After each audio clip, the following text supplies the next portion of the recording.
ओम श्री गणेशाय नमः। जय श्री कृष्णा मित्रों, नमस्कार। स्वागत है आपका हमारी चैनल में। आज हम पितृपक्ष की महान कथा सुनने जा रहा है।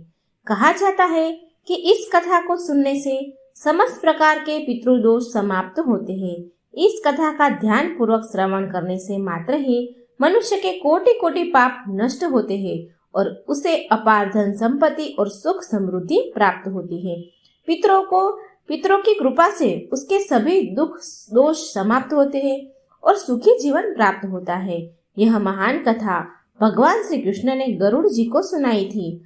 आइए सुनते हैं इस कथा को। दोस्तों, एक बार की बात है, पक्षीराज गरुड़ अपने मन में जिज्ञासा लेकर भगवान श्री कृष्ण के पास आते हैं और उन्हें प्रणाम किया और कहते हैं कि प्रभु, पितृपक्ष में पितरों को पूजा करने की कौन सा फल मिलता है? पितृपक्ष के दौरान पितरों की शांति के लिए कौन से उपाय करने चाहिए? भगवान श्री कृष्ण कहते हैं, हे गरुड़, तुमने आज बहुत ही उत्तम प्रश्न किया है।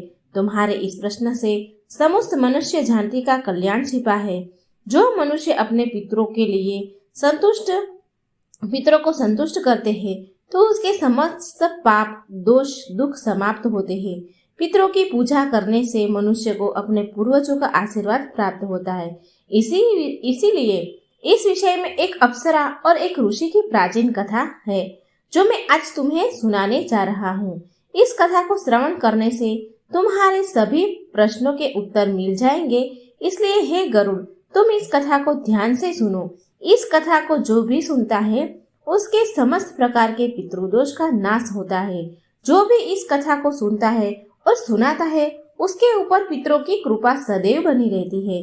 हे गरुड़ जी, कहते हैं कि प्रभु, आपके मुख से एक कथा को सुनने के लिए मैं उत्सुक हूँ। कृपया आप मुझे वह कथा सुनाइए। मैं इस कथा का प्रचार अवश्य करूँगा।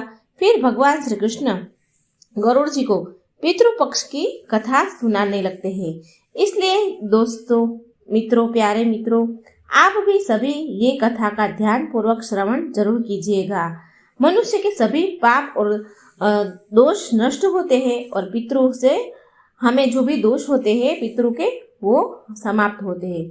पितृ दोष से मुक्ति मिलती है। पितरों को सभी कर्ज उतर जाते हैं। धन धान्य संपत्ति की प्राप्ति होती है तथा सुंदर गुणवान पत्नी की प्राप्ति निश्चित ही होती है। जिनको शादी की इच्छाएं है, संतानहीन जो होता है उसको संतान प्रदान करने वाली ये कथा है। अत्यंत महान कथा है।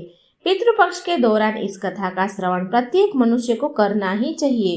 इस श्रवण मात्र से पितृदेव प्रसन्न होते हैं और वरदान देते हैं। भगवान श्री कृष्ण कहते हैं, हे गरुड़, प्राचीन काल की बात है। रुचि नामक एक राजा थे जो संसार की मोह माया को छोड़कर निर्भय होकर ब्रह्मचार्य का पालन करते हुए निराहार भाव से पृथ्वी पर विचरण करने लगे। उन्होंने संसार की सभी खुशियों और भोगों का त्याग कर दिया था। उन्होंने घर में रहना भी छोड़ दिया। वे एक बार ही भोजन करते थे और वन में भटकते रहते थे। उन्हें ऐसा वैराग्य धारण करते हुए देखकर उनके समस्त पितृगण अत्यंत दुखी हो गए। अपने वंशज को इस प्रकार से वंश को नष्ट करता हुआ देखकर उन्हें भय लगने लगा कि पितरों ने सोचा कि वे स्वयं चलकर अपने वंशज से मिलेंगे और वैराग्य का त्याग करने के लिए कहेंगे। फिर एक दिन जब ऋषि रुचि ध्यान मग्न होकर तपस्या कर रहे थे तो उसी समय उनके समस्त पितृगण उस स्थान पर प्रकट हुए। जब ऋषि रुचि ने अपनी आंखों खोली तो उन्होंने 4 दिव्य आत्माओं को अपने सामने खड़ा देखा। उन्हें देखकर वे आश्चर्यचकित हो गए और उन्हें प्रणाम करते हुए कहने लगे, महान आत्माओं, आप कौन हैं और किस कारण से आप मुझे दर्शन देने के लिए पधारे हैं? वे सभी दिव्य आत्माएं कहने लगी कि हे वत्स, हम तुम्हारे पूर्वज हैं और हम तुम्हारे इस वैराग्यपूर्ण आचरण से अत्यंत दुखी है, इसलिए तुमसे मिलने के लिए आए हैं। ऋषि रुचि ने उन्हें नमस्कार करते हुए आदर पूर्वक पूछा कि हे पितृगण, आप सभी के दर्शन करके मैं कृतार्थ हो गया, किंतु आप मेरे आचरण से दुखी क्यों हैं? कृपया मुझे विस्तार से बताइए। मुझसे ऐसी कौन सी भूल हो गई है जो मेरे पूर्वज मुझसे असंतुष्ट और दुखी है? तब वे सभी पितृगण कहने लगे कि हे वत्स, तुमने किसी कारण से विवाह नहीं किया। विवाह स्वर्ग और मोक्ष प्राप्त का उत्तम मार्ग है। गृहस्थ आश्रम के बिना मनुष्य को शाश्वत बंधन होता है।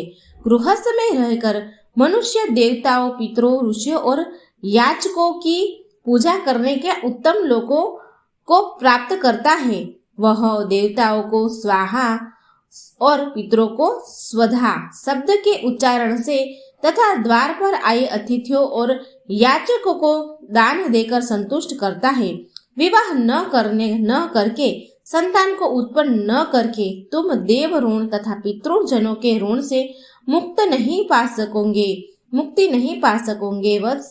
संसार में रहने वाले मनुष्य, ऋषि तथा अन्य प्राणियों के लिए भी तुम प्रतिदिन ऋणी ही रहोगे। संतान की उत्पत्ति के बिना तुम स्वर्ग को कैसे प्राप्त कर सकोगे? देव पूजा, पितृतर्पण तथा संन्यास ग्रहण के किए बगैर तुम्हें स्वर्ग की प्राप्ति नहीं होगी। सभी पितर कहते हैं कि पुत्र, यदि तुमने विवाह नहीं किया तो यह अन्याय केवल तुम्हें कष्ट ही देगा। मरने के बाद तुम्हें नरक की प्राप्ति होगी और अगले जन्म में भी कष्ट ही भोगना पड़ेगा। फिर ऋषि ने अपने पितरों से कहा, हे पितरों, जीवन में विवाह करना अत्यंत दुखदायक है। इससे पाप का संग्रह होता है और अंतकाल में यह अधोगति प्रदान करता है। इसी विचार से मैंने स्त्री के साथ विवाह नहीं किया। हे स्त्री संग परिग्रह करने से मुक्ति नहीं मिलती। जो व्यक्ति अविवाहित रहकर प्रतिदिन विद्या ग्रहण करता है और ज्ञान के अमृत से अपनी आत्मा को निर्मल करता है, वह मेरे लिए श्रेष्ठ है। विद्वानों ने अनेक प्रकार के सांसारिक कर्मों का वर्णन किया है। इसीलिए मनुष्य को अपने इंद्रियों पर संयम रखकर तत्व ज्ञान के जल से आत्मा को शुद्ध करना चाहिए। फिर पितरों ने कहा, हे वत्स, इंद्रियों को वश में रखकर ज्ञान के द्वारा आत्मा को निर्मल करना चाहिए। तुम्हारा यह कथन तो उचित है, किंतु यह कल्याण का मार्ग नहीं है जिस पर तुम चल रहे हो। यज्ञ, तप और दान के द्वारा अपने अमंगल को दूर करते हुए फल प्राप्ति के काम से रहित जो शुभ और अशुभ कर्म है, वे बंधन के कारण नहीं होते। जो पूर्व का कर्म है वह भोग से नष्ट होता है। पूर्व जन्म का जो पुण्य कर्म है वह सुख दुख को भोगने से निरंतर नष्ट होता रहता है।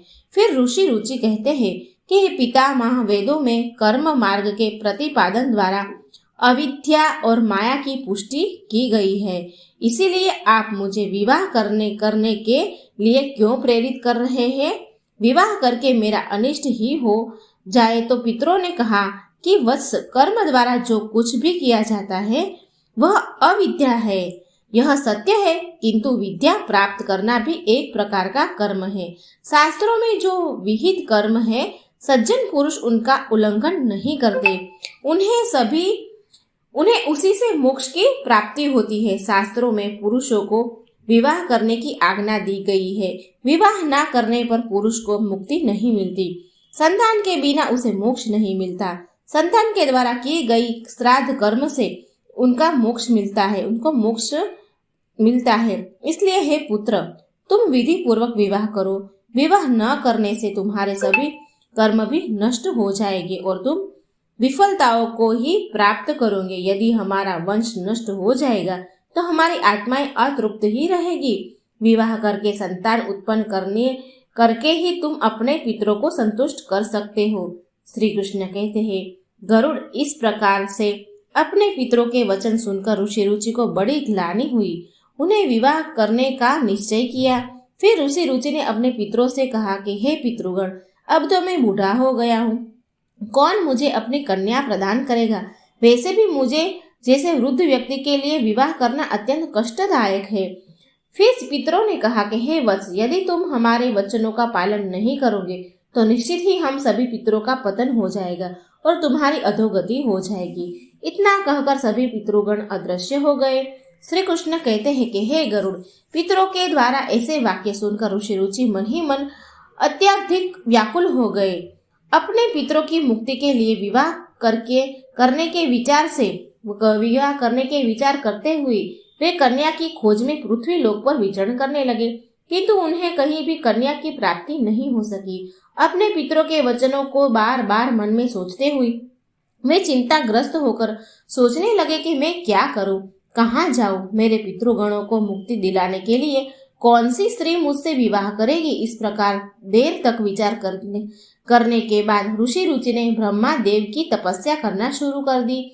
ऋषि रुचि ने 100 वर्षों तक एक वन में घोर तपस्या की। तत्पश्चात जगत पिता ब्रह्मा ने उन्हें दर्शन दिया और कहा कि रुचि, मैं तुम्हारी तपस्या से प्रसन्न हूँ। तुम्हारी जो भी अभिलाषा है उसे प्रकट करो, मैं अवश्य ही पूर्ण करूंगा। तब ऋषि रुचि ने ब्रह्मदेव को प्रणाम किया और कहा कि परमपिता, मेरे पितरों ने मुझे संतान उत्पन्न करने के लिए कहा है, किंतु इस समय मुझे विवाह के लिए कोई कन्या दिखाई नहीं पड़ रही है। इसलिए कृपया आप मुझे कन्या प्रदान करें, जिससे विवाह करके मैं संतान प्राप्त कर सकूं। इस पर ब्रह्मदेव ने कहा कि हे विप्र, तुम संसार के प्रजापति हो जाओगे। तुम्हारे द्वारा प्रजा की पुष्टि होगी। तुम्हारे पितरों ने कहा है कि तुम्हें स्त्री से विवाह करना चाहिए। इसी अभिलाषा को मन में रखते हुए तुम्हें पितरों की पूजा करनी चाहिए। वे प्रसन्न होकर तुम्हारी इस कामना को पूर्ण करेंगे और तुम्हें उत्तम स्त्री की प्राप्ति होगी। इस प्रकार कहकर ब्रह्मा देव अंतर ध्यान हो गए। ब्रह्मा जी के वचन सुनकर ऋषि रुचि ने पुनः अपने पितरों को प्रसन्न करने का निश्चय किया। फिर ऋषि रुचि नदी के तट पर पहुंचे और एकांत में उन्होंने अपने पितरों का तर्पण करके उन्हें संतुष्ट किया। तत्पश्चात एकाग्रचित होकर वे भक्ति पूर्वक अपने पितरों की स्तुति करने लगे। श्री कृष्ण भगवान कहते हैं, हे गरुड़, ऋषि रुचि थे, उसने अपने पितरों के लिए जो स्तुति की उसे प्रत्येक मनुष्य को ध्यान से सुनना चाहिए। यह स्तुति सब दुख और दोषों को नष्ट करने वाली है। जो केवल एक बार इस स्तुति को सुनता है उसके अनेक पाप नष्ट होते हैं और उससे पितरों का आशीर्वाद प्राप्त होता है। इसलिए तुम इस स्तुति को ध्यान से सुनो, तभी यह कथा सुनने का फल तुम्हें प्राप्त होगा।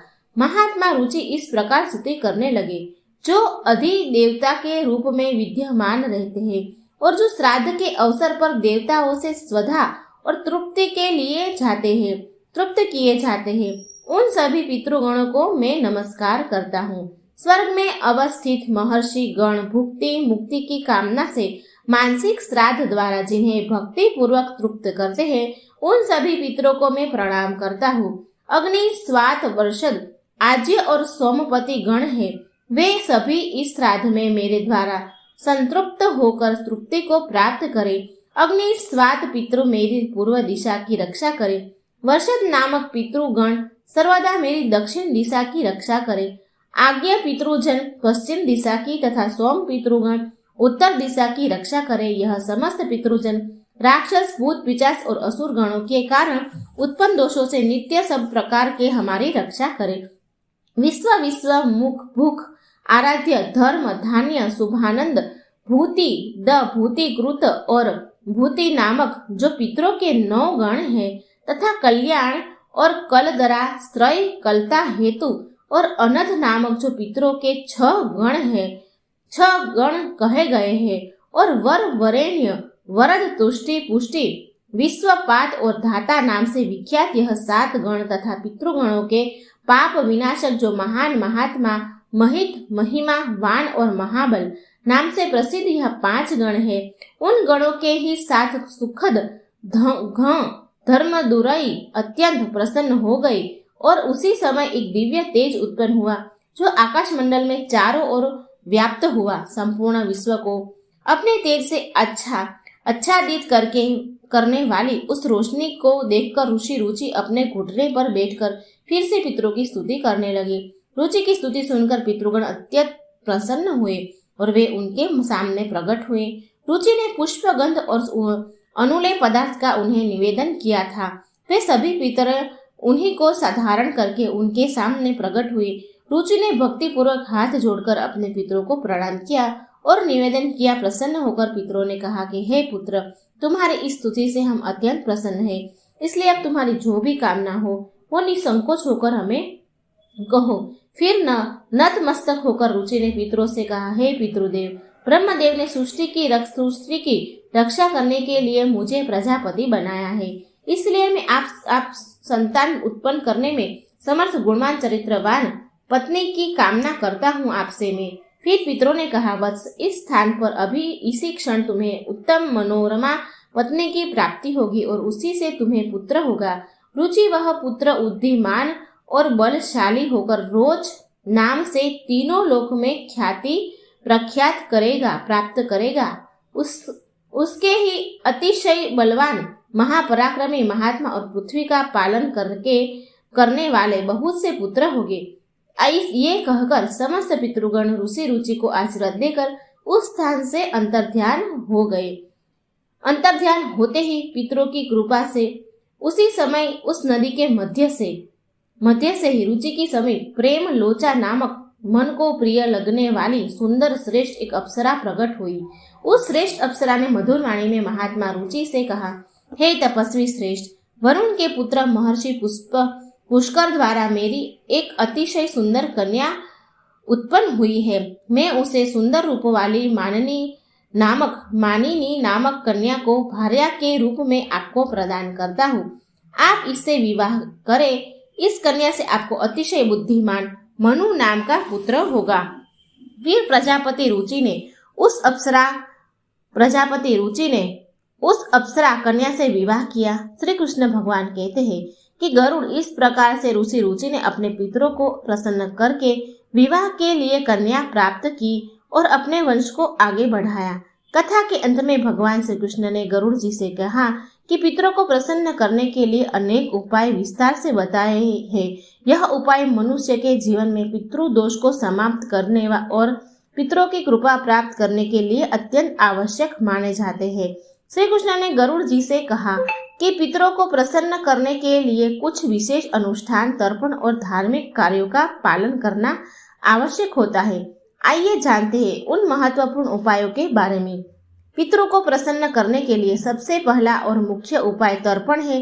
तर्पण का अर्थ है जल अर्पण करना। पितृपक्ष के दौरान पवित्र जल को हाथ में लेकर पितरों का आह्वान करते हुए उन्हें जल अर्पण करना। तर्पण में काले तिल, जल, दूध और कुश का उपयोग किया जाता है। यह कार्य पवित्र मन और श्राद्ध से करना चाहिए, जिससे पितृगण तृप्त होकर प्रसन्न होते हैं। तर्पण करते समय एयु इम पितृभ्य स्वधा मंत्र का उच्चारण करना चाहिए, जिससे पितृ संतुष्ट होते हैं और आशीर्वाद प्रदान करते हैं। श्री कृष्ण कहते हैं कि श्राद्ध कर्म पितरों की तृप्ति के लिए एक महत्वपूर्ण अनुष्ठान है। इसमें पितरों के निमित्त भोजन, फल और वस्त्र अर्पण किए जाते हैं।